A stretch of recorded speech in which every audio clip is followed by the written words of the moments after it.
بسم اللہ الرحمن الرحیم الم یعلموا ان اللہ هو یقبل التوبۃ عن عباده ویأخذ الصدقات وان اللہ هو التواب الرحیم۔ کیا یہ نہیں جانتے کہ بے شک اللہ ہی اپنے بندوں کی توبہ قبول کرتا ہے اور صدقات کو لیتا ہے، اور بے شک اللہ ہی بہت توبہ قبول کرنے والا، بہت رحم فرمانے والا ہے۔ حضرت ام المؤمنین امی عائشہ صدیقہ طیبہ طاہرہ رضی اللہ تعالی عنہا بیان کرتی ہیں کہ ایک مرتبہ میرے پاس ایک سائل آیا۔ اس وقت میرے پاس رسول اللہ صلی اللہ علیہ وسلم بھی تھے۔ میں نے اس سائل کو کچھ دینے کے لیے کہا، پھر میں نے اس سائل کو بلایا اور اس چیز کو دیکھا۔ تب رسول اللہ صلی اللہ علیہ وسلم نے فرمایا، کیا تم یہ نہیں چاہتی کہ تمہارے گھر میں جو کچھ آئے اور تمہارے گھر سے جو کچھ جائے اس کا تم کو علم ہو؟ میں نے کہا جی ہاں یا رسول اللہ، میں چاہتی ہوں بالکل۔ آپ نے فرمایا ٹھہرو اے عائشہ، تم گن گن کر نہ دیا کرو ورنہ اللہ عز و جل بھی تم کو گن گن کر دے گا۔ یہ سنن ابو داؤد شریف کی حدیث پاک ہے۔ اللہ وحدہ لا شریک کی ذات، اللہ رسول کے نام پر اور دوسرا اپنے ماں باپ کے اوپر خرچ کرتے ہوئے، یہ دو ایسے مقامات ہیں جہاں پہ گننا نہیں چاہیے۔ یہ دو ایسے مقامات ہیں، ایک تو اللہ عطا فرما رہا ہے، اس کی مہربانی ہے، اس کی عنایت ہے، اس کا فضل ہے، اور اسی کے صدقے ہمیں عطا فرما رہا ہے۔ دوسرا ماں باپ سبب تو ہے نا، وسیلہ تو ہے نا۔ اگر ہم ان دو ہستیوں کے نام پہ گن گن کے دیں گے، حضرت یہ میری بات تو نہیں ہے، یہ میرے آقا جی علیہ الصلوۃ والسلام کی یہ بات ہے کہ وہ بھی پھر تمہیں گن گن کے دے گا۔ اگر چاہیے بے حساب چاہیے تو پھر بے حساب رکھو کام، اس میں گنتی کو نہیں لے کے آنا۔ حضرت عامر بن عوف رضی اللہ تعالیٰ عنہ بیان کرتے ہیں کہ مسلمان کا صدقہ عمر میں زیادتی کرتا ہے، بری موت کو دور کرتا ہے، اور اللہ اس کی وجہ سے تکبر اور فخر کو دور کرتا ہے۔ یہ المعجم الکبیر کی حدیث پاک ہے، اور مجموع الزوائد کے اندر بھی یہ روایت موجود ہے۔ عمر میں اگر زیادتی دیکھیں کیسے ہوتی ہے، جب بندہ کسی کو دیتا ہے تو وہ اس کے لیے دعا تو کرتا ہے نہیں، بری موت کو دور کرتا ہے، اور سب سے بڑی بات تکبر اور فخر کو دور کرتا ہے۔ جب بھی بندہ اپنی جیب سے نکال کے دے رہا ہے نا، سب سے پہلے اس نے اس بات کو تسلیم کیا ہے کہ میرا رب سب سے بلند ہے، میرا رب قادر و قدیر قدرت والا ہے۔ اور جس بندے نے نہیں نہ نکالا وہ کہتا ہے وہ چھڈو پرے، میں اللہ کی بارگاہ میں اور حضور سرور دو عالم صلی اللہ علیہ وسلم کی بارگاہ میں جب بھی سوچا جائے گا تو پھر کائنات میں سپریم طاقتیں یہی ہیں۔ حضرت عمر فاروق اعظم رضی اللہ تعالی عنہ ایک دفعہ آئے، آقا جی علیہ الصلوۃ والسلام نے ارشاد فرمایا کہ بھائی جو مجھ سے سب سے زیادہ محبت نہیں نہ کرے گا وہ بندہ مومن نہیں۔ سب سے زیادہ مجھ سے محبت کرنی ہوگی تمہیں۔ حضرت عمر فاروق اعظم رضی اللہ تعالیٰ عنہ بھی تشریف فرما تھے۔ آپ نے عرض کی یا رسول اللہ، میں آپ سے ہر چیز سے زیادہ محبت کرتا ہوں، بس اپنی جان سے ذرا تھوڑا سا کم، میں اپنی جان کو زیادہ۔ آقا جی نے فرمایا تم مومن نہیں ہوئے۔ لا یؤمن احدکم حتی اکون احب الیہ من والدہ وولدہ والناس اجمعین۔ کوئی بندہ اس وقت تک مومن نہیں ہو سکتا جب تک اس کو پوری کائنات دنیا و ما فیہا سے بڑھ کر، حتیٰ کہ اس کے ماں باپ اور اس کے بچوں سے بھی بڑھ کر میں محمد پیارا نہ ہو جاؤں، مومن نہیں ہو سکتا۔ عمر فاروق اعظم رضی اللہ تعالیٰ عنہ نے عرض کی یا رسول اللہ، بس آج کے بعد سنیا کائنات میں مجھے تو ہی پیارا ہے، تجھ سے بڑھ کے کائنات میں کوئی پیارا ہی کوئی، اپنی جان سے بھی بڑھ کر۔ حضور نے فرمایا ہاں اب تو مومن ہوا۔ اللہ اور اس کے رسول کی بارگاہ کو جب بندہ سپریم تصور کر لیتا نا، پھر تکبر نہیں آتا دل کے اندر، پھر غرور نہیں آتا، پھر غرور چھٹی لے کے پرے نکل جاتے ہیں۔ ہم نے اللہ کو بڑا مان لیا نہیں۔ حضرت عقبہ بن عامر بیان کرتے ہیں کہ میرے آقا نبی اکرم صلی اللہ علیہ وسلم نے فرمایا صدقہ صدقہ دینے والوں کی قبروں سے گرمی کو دور کرتا ہے، اور مسلمان قیامت کے دن صرف اپنے صدقے کے سائے میں ہوگا۔ یہ المعجم الکبیر کے اندر اور مجمع الزوائد کے اندر یہ روایت بھی موجود ہے۔ بندہ جو اس دنیا کے اندر، دیکھیں یہاں پر ہماری تمنا کیا ہے؟ ہماری تمنا یہی ہے نا جی کہ میرے کمرے کے اندر اے سی بھی لگاؤ، میرے کمرے کے اندر ہیٹر بھی لگاؤ، میرے کمرے کے اندر دنیا کی ہر آسائش بھی ہونی چاہیے، اور جو میرا گھر ہے وہ کم از کم جو میرے طبقے کے، میرے خاندان کے لوگ ہیں ان سے بڑا ہونا چاہیے۔ ہر ایک بندے کی ہے تو، اور جس کا جتنا زور لگتا ہے وہ اتنا بڑا گھر بنا لیتا ہے۔ جس کا عام آدمی، غریب آدمی جو ہے، نارمل آدمی، مڈل کلاس آدمی 2 مرلے 3 مرلے کا مکان بنا لیتے، تھوڑے سے اوپر کے لوگ 5 مرلے، اس سے اوپر کے لوگ 10 مرلے کا، اس سے اوپر کے لوگ کنال کا، اس سے اوپر 5 کنال کا، 10 کنال کا۔ اب آپ اندازہ کریں کہ یہاں پر لاہور کے مضافات میں ایک بہت بڑا گھر ہے، 5 کلومیٹر کے اندر ہے۔ میں نام نہیں لیتا کیونکہ میرا سیاست کے ساتھ کوئی واسطہ نہیں، لینا دینا کوئی نہیں، سیاسی لیڈر ہیں، 5 کلومیٹر کے اندر ان کا گھر ہے۔ یہاں پر تو آپ نے بنا لیا ہے، ضرورت تو آگے ہے، یہاں پہ تو عرض ہی ہے، 50 سال 60 سال 70 سال 100 سال بس اسے۔ میرے آقا نبی اکرم صلی اللہ علیہ وسلم نے 2 مقامات کا ذکر فرمایا، ایک قیامت کے دن کا ذکر اور ایک قبر کا ذکر۔ حضرت جی یہ دونوں پہ نہ سفارش چلتی ہے نہ رشوت چلتی، نہ قبر میں رشوت چلے گی، سفارش چل رہی ہے، نہ قیامت والے دن چل رہی۔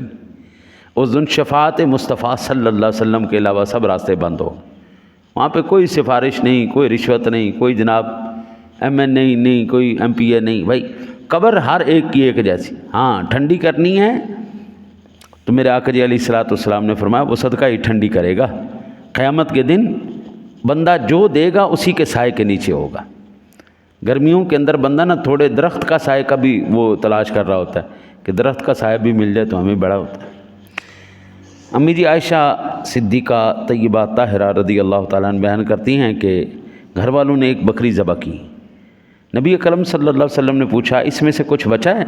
اماں جی عائشہ نے کہا کہ صرف ایک شانہ بچا ہے۔ آپ نے فرمایا اس شانے کے علاوہ سب باقی ہے۔ یہ سنن ترمذی شریف، مسند امام احمد کے اندر۔ بکری ذبح کی، ساری تقسیم کر دی، ایک کندھا رکھ لیا۔ آقا جی کو دستی بڑی پسند تھی، شوق سے آقا جی تناول فرماتے۔ پوچھا آقا جی نے کیا بچا؟ عرض کی یا رسول اللہ ایک شانہ۔ فرمایا نہیں، باقی سارا کچھ بچ گیا ہے، یہ رہ گیا۔ اللہ اکبر۔ آخری حدیث پاک سماعت فرمایا حافظ عماد الدین اسماعیل بن عمر کثیر دمشقی رحمۃ اللہ تعالیٰ علیہ لکھتے ہیں کہ امام ابن عساکر نے اپنی سند کے ساتھ روایت کیا حضرت امیر معاویہ کے زمانے میں عبد الرحمن بن خالد بن ولید کی قیادت میں مسلمانوں نے جہاد کیا۔ ایک مسلمان نے 100 رومی دینار غبن کر لیے، 100 رومی دینار غبن کر۔ ظاہری بات ہے سونا سامنے پڑا ہو، ایمان بڑی مشکل سے قابو میں آتا ہے۔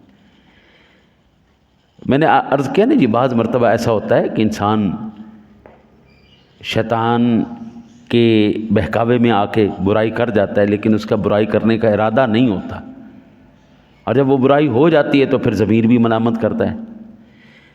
کہتے ہیں جی جب لشکر، ظاہری بات ہے اس وقت کیا تھا جی، سارا جب مال غنیمت اکٹھا ہوتا تھا تو امیر لشکر جو ہے وہ سب میں تقسیم کر دیتے تھے، 5واں حصہ بیت المال کا نکال لیتے تھے، باقی سارا لشکریوں میں جتنے بھی مجاہدین۔ آج کل تو جو ہے نا جی وہ فوج باقاعدہ مقرر ہے نا جی، اس دور میں فوج مقرر نہیں تھی، اعلان کیا جاتا تھا آ جاؤ بھائی جس نے جہاد پہ جانا ہے اپنا اسلحہ مسلح لے آؤ اور آؤ جہاد کریں۔ تو جب وہ مال غنیمت آتا تھا اس میں سے پھر 5واں حصہ نکل جاتا تھا بیت المال کا، اور باقی سارا ان میں تقسیم ہو جاتا۔ پھر اگلے میں آیا، کوئی آیا نہ آیا نہ آیا، ہر ایک جنگ میں ایک نہیں ہوتے تھے۔ نادم ہو گیا، دل میں خیال آیا کہ میں نے یہ کیا برا کام کر دیا۔ اب وہ لے کر امیر لشکر کے پاس گیا، انہوں نے کہا بھائی بات یہ ہے جن کو تقسیم کرنے تھے اب وہ تو گئے چلے، تو نے چھپا لیے تھے، غبن کر لیے تھے، اب جاؤ لے جاؤ اس کو گھر، میں اب کیوں لوں؟ اللہ اکبر۔ وہ غبن کیا ہوا مال امیر لشکر نے نہیں لیا، اس نے کہا کل قیامت والے دن اللہ کو دینا۔ میرے پاس میں یہ بوجھ نہیں اٹھا سکتا. بھئی غبن تو نے کی ہیں، اس کا بوجھ میں اٹھاؤں، میرے سے نہیں اٹھایا جاتا. بہت سے صحابہ کرام سے مسئلہ پوچھا، انہوں نے کہا بھئی مسئلہ تو ایسے ہی ہے، جن کو دینے تھے وہ تو گئے، اب ہم کیوں لیں. حضرت امیر معاویہ جو کہ امیر المؤمنین تھے، ان کے پاس آئے، دمشق گیا، ان سے درخواست کی. انہوں نے کہا بابا میں بھی نہیں لیتا. نا نا نا نا. وہ روتا ہوا حضرت عبداللہ بن الشاعر السکسی کے پاس سے گزرا. انہوں نے سبب پوچھا بھئی کیوں رو رہا ہے، کیا مسئلہ ہے تجھے رونے کی؟ اس نے کہا یار یہ میرے سے غلطی ہو گئی، اس وقت شیطان غالب آیا، میں نے 100 دینار غبن کر لیے، اب دل ملامت کر رہا ہے. اس نے کہا اس میں رونے کی کون سی بات ہے، میں تجھے حل بتاتا ہوں، کرو. یہ لے کے جاؤ حضرت امیر معاویہ کے پاس، ان سے کہو جناب بات یہ ہے، یہ 100 دینار میں سے 5% یہ حصہ بنتا ہے، 5واں حصہ اس کا بنتا ہے بیت المال کا، یہ بیت المال کا پکڑو، وہ 20 دینار بنیں گے ان کو دے دو. باقی 80 بچ جائیں گے تو وہ 80 دینار ان لوگوں کی طرف سے جو اس وقت لشکر میں لڑنے کے لیے آئے تھے، ان سب کی طرف سے صدقہ کر دو.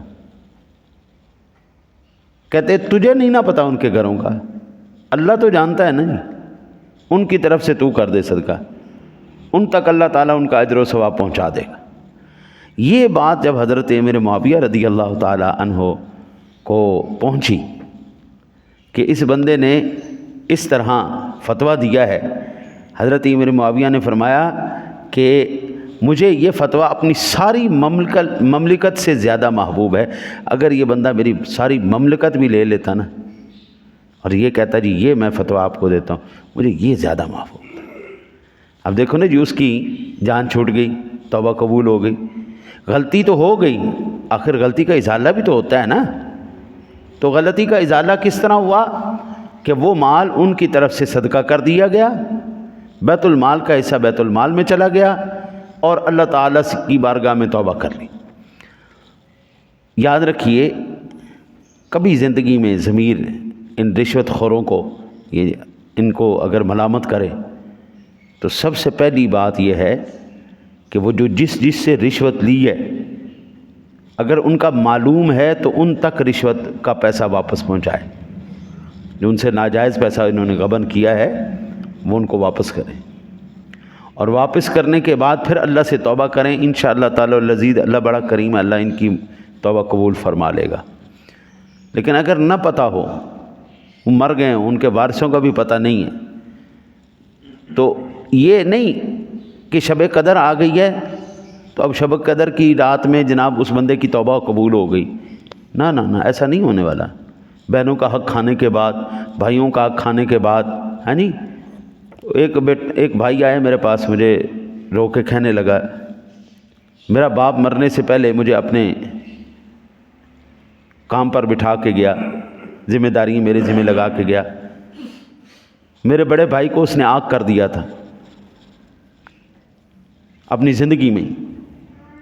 میری عمر چھوٹی تھی، بڑا بھائی پہلے ابا جی نے مجھے موٹر سائیکل لے کے دی. اس نے ابا جی سے کہہ کہ میری موٹر سائیکل کہ یہ چھوٹا ہے ابھی تو اس سے موٹر سائیکل رہنے دو، مجھے دے دو. ابا جی نے پھر اس کو گاڑی لے دی. بڑے بھائی نے جناب ابا جی کے جیسے ہی فوت ہوئے ان سے گاڑی بھی چھین لی. جہاں پہ ابا جی بٹھا کے گئے تھے اس کو چل اتوں نکل، دوڑ اتوں چل، تو چھوٹا چل، تیرے کو نہیں سنبھالا جانا، میں آپ سنبھال لاں گا، چلو. کہتا سب کچھ ہونے کے باوجود مجھے انہوں نے جو ہے خانہ بدوش کر دیا. کیا کروں میں؟ اب اس کی بیوی نا پھنڈا مار مار کے کہندی ہے جی میرا تے بندہ جڑا ہے نا جی ابا جی فوت ہوئے سن نا جی ساڈے کول 1 کروڑ روپیہ ہے سی تو بھکھے مردے سن. کہندے جی ابا جی مینوں میری ذمہ داری لاندے سن، جاؤ گھر راشن دے کے آؤ، جاؤ گھیو دے کے آؤ، آٹا دے کے، سارا کچھ. اج وہ جناب بیٹھے نے کروڑ پتی نے تے بڑے بڑے مولوی صاحب نے، پیر صاحب، مولوی صاحب. یہ جتنی مرضی نمازیں پڑھوا لیں، جتنے مرضی یہ جناب جلسے کروا لیں، جتنے مرضی یہ لوگ اونچے مقامات پر پہنچ جائیں، کروڑ پتی ہو جائیں، ارب پتی ہو جائیں، یہ کرتے رہیں توبہ، ان کی توبہ نہیں قبول ہونی جب تک اس حقدار کو اس کا حق دے نہیں دیا جائے گا۔ اس کا حق، کیونکہ بھائی ہے، بھائی تو بھائی کو جانتا ہے، یہ بھائی سے کون سی بات چھپی، بھائی لندن بھی بیٹھا ہو تو پتہ ہوتا ہے کتنے بیٹھا ہے۔ وہ جب تک اب اس کو نہیں دے گا، وہ چاہے میں ہی کیوں نہ ہوں، میں جتنے مرضی درس قرآن دے لوں، درس حدیث دے لوں، میں جو مرضی کر لوں، میں جب تک اس کا حق ادا نہیں کروں گا، میں اس سے چھینا ہوا پیسہ، اس کی چھینی ہوئی نعمتیں اس کو واپس نہیں کروں گا، حضرت میری توبہ قبول نہیں ہونا دی۔ ہاں میں مر کھپ جاواں، میری اولاد مر کھپ جائے، ہاں جی میرا کوئی کسی نے اگر دینا لینا ہے تو میرے وارث بھی مر گئے، میرے سارا مر گیا، ختم ہو گیا، کھلی ولی پتہ ہی کوئی نہیں، ہاں اب اس کی طرف سے وہ بندہ صدقہ کرے اتنا مال، اس کی طرف سے وہ مال صدقہ کرے، پھر توبہ کرے۔ وہ ایک آخری مثال سماعت بنا، کھوئے نہ کتا ڈگ پیا تے قوم ساری آ گئی، مولوی صاحب کھوہ دا پانی، کھوئے کتا ڈگ پیا تے دسو اندہ کی علاج ہے؟ انہوں نے کہا کہ 100 ڈول نہ پانی دے کڈو تے کھوہ پاک ہو جائے گا۔ 100 ڈول کڈے جی، تے کڈن تو بعد پانی پھر آیا تے کتا تے وچے پیا سی، وہ بدبو مار گیا۔ انہوں نے کہا مولوی صاحب 100 ڈول کڈے نے لیکن بو نہیں جا رہی۔ انہوں نے کہا اچھا چلو یار 100 ڈول اور کڈ لو، 100 ڈول اور کڈ لے، کتا پھر نہیں کڈیا، کتا پھر وچے آ کے کہنے لگے مولوی صاحب 200 ڈول کڈ کے مارے نے، خوہ سارا خالی کر دیتا ہے، وہ پھر نہیں جا رہی۔ انہوں نے پوچھا اوے وچوں کتا بھی کڈیا جے کہ نہیں کڈیا؟ انہوں نے کہا نہیں وہ تو وچے ہی ہے۔ بات یہی ہے، جتنے مرضی پانی آپ کے ڈول نکال لیں، جب تک وہ اندر پڑا کتا نہیں نہ نکلے گا، بدبو نہیں جانا، صفائی نہیں ہونا لی، وہ گند جو کھایا ہے نا کسی کا، وہ جب تک واپس نہیں دیا جائے گا حضرت کوئی یہ سب باقی ڈونگ ہے، باقی سب ڈونگ ہے۔ یہ سب جتنے بھی بڑے بڑے اس ٹائم ترم خان فن خان نظر آ رہے ہیں، ذرا ان کی کھول کے دیکھو، اوئے ہوئے ہوئے ہوئے کتنی گندگی اور غلاظت، کتنے مرے ہوئے کتے ان کے اندر سے نکلیں گے، بندہ تصور نہیں کر سکتا۔ اس لیے پھر اللہ پیسہ تو دے دیتا ہے لیکن ذہنی سکون کبھی نہیں دیتا، ضمیر کا سکون نہ نہ نہ نہ۔ اللہ سے دعا ہے اللہ تعالیٰ اپنے حبیب کریم علیہ الصلوۃ والتسلیم کا صدقہ آپ کو مجھے عمل کی توفیق عطا فرمائے۔ اللہم